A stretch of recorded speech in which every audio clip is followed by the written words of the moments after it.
During the middle of the life cycle of the Sega Genesis, Wolf Team developed Arcus Odyssey. Published by Renovations Products, the game provided the console with a much-needed dungeon crawler. In reflection, I think the title became one of the most unique on the system. At the beginning, you select from one of 4 characters. Jeddah is a male swordsman, Erin is a warrior maiden, Diana is an archeress, and Bede is a magic stick fighter? Well, that's what the manual says anyways. 2 players can also join together in a co-op mode, which was a novel concept in a game like this one.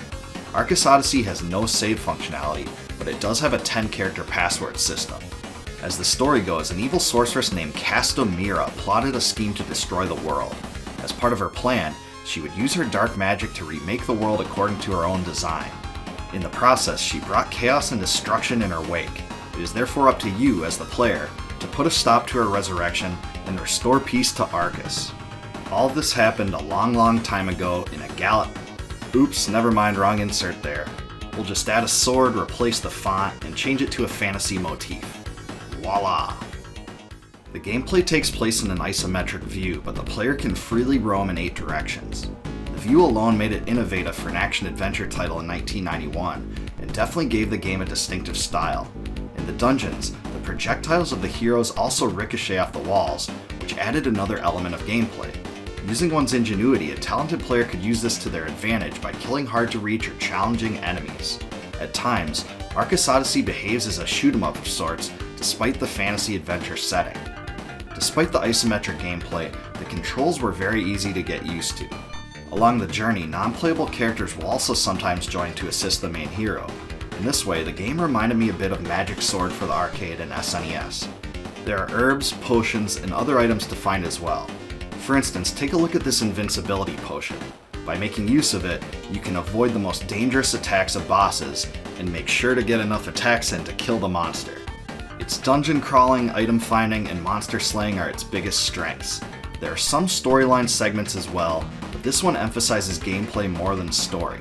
There are also some pretty awesome bosses, which require a bit of skill to defeat. There is always a surprise to find lurking around the corner, and this was one of the best aspects. In some ways, this game is reminiscent of an improved version of Gauntlet. My chief criticism of Arcus Odyssey is that some of the areas do not unlock until you talk to the right NPC or trigger the correct text. There are times where your destination becomes unclear, and this can cause some confusion. The repeated sound effects can also get tedious after a while, but the treasure chest opening is great, very memorable. Unfortunately, Arcus Odyssey was released roughly at the same time as a minuscule little title called Sonic the Hedgehog. Because Sonic became such a total phenomenon, this game went completely overlooked and has been relegated to the shadows of gaming history. However, even back then, Arcus Odyssey got some good reviews and attracted a cult following. Believe it or not, the game was also ported to the Super Famicom as Arcus Spirits, but it was released in Japan only. After playing both, I can safely say that I enjoyed the Sega Genesis version better.